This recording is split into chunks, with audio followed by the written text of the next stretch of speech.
Welcome back to my YouTube channel. I am your host, the most famous YouTuber in the world that no one has ever heard of. Okay, it's been a while since I made a carving video, so I think my paint's finally thawed out, so maybe we can work on this. Don't worry, I am going to get back to the car. Don't you worry. I'm going to get back to the Speedster project. I'm going to get back to the car. Just need to get this out. I made a little Yankee swap. The local lady. Going to be turning this sign into food. Everything's so expensive now. Got to do something, right? I don't want to take this off. I don't want to take this off the machine until I get it painted and cut, because I need to. That's my reference point in the corner.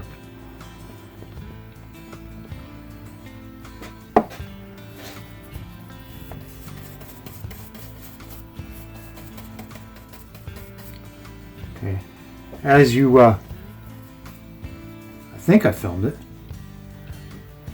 The other videos, in one of the other videos, I said I gave the reason that I finished these first. Maybe it got in, maybe it didn't. But I'll say it again. The reason that I finished these first is because red oak is such a porous species of wood that I would have to use a film or a mask, or I'd have to do something to keep it out of the grain, and or a mask doesn't seem to stay on very well, so I put the varnish down first. Jesus, I guess I am out. I finished the board with the understanding that I'm going to have to sand it down again before the project's finished, and this just keeps it out of the pores. I don't have to sand so much.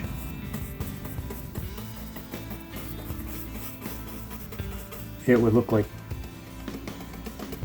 that if I hadn't finished it, and even it's still going to get in there a little bit, unfortunately, but hopefully not so much that we can't sand it off without losing the carve. I'll test it before I take it out of the machine, just in case I need to go over it again. Yeah, my paint was frozen. It was in the pretty much outside in a box.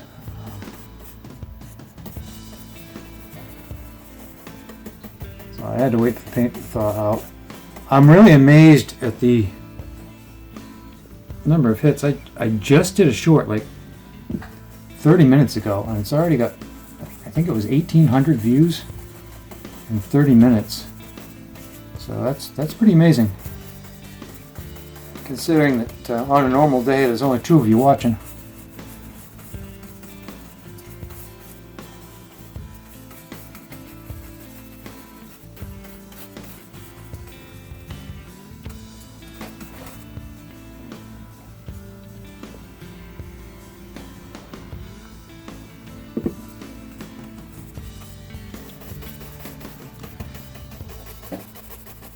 Now, I'm going to just keep doing this, and I'll probably fast forward through it for you, and we'll take a picture when it's all done and cut all the way out. So I'm just going to do my thing here.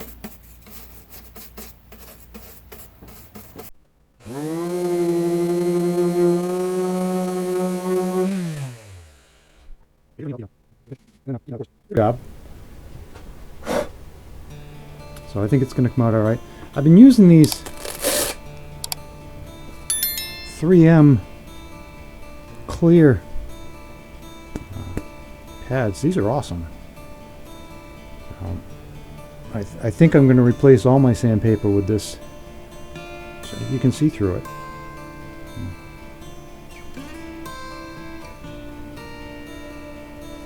But it does as you can see, it does an excellent job.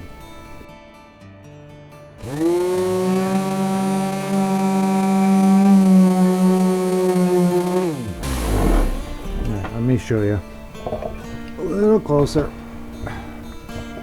We got, oh, jeez. Okay. We got a little bit stuck in the grain. I'm going to have to go down a little bit to get to that. But overall, not bad. I think it's going to come out nice. And like I said before, I left it in the machine. I have not moved it. And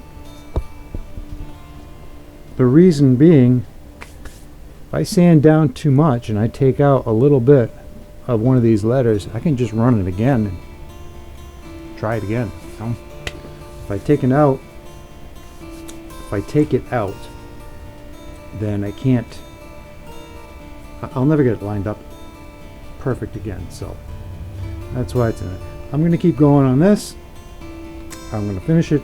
I'm going to cut it out, and then I'm going to show you a picture of the finished product, which maybe you already saw. Maybe it's the thumbnail. We'll see. But yeah, back to work.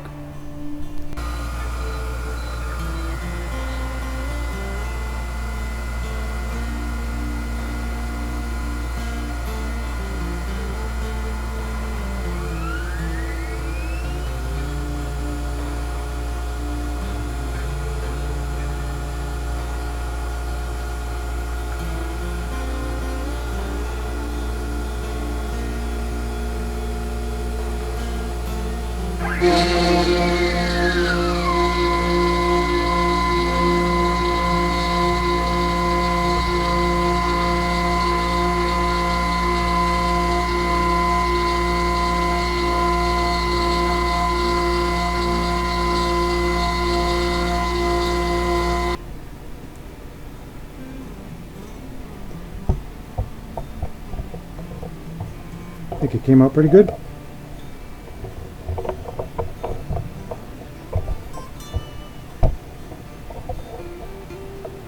Four or five coats of polyurethane on there. And get you in frame. Alright. It's marine grade polyurethane. It should be okay outside. And yeah, this is a farm in Middleborough, Massachusetts. Here's your sign.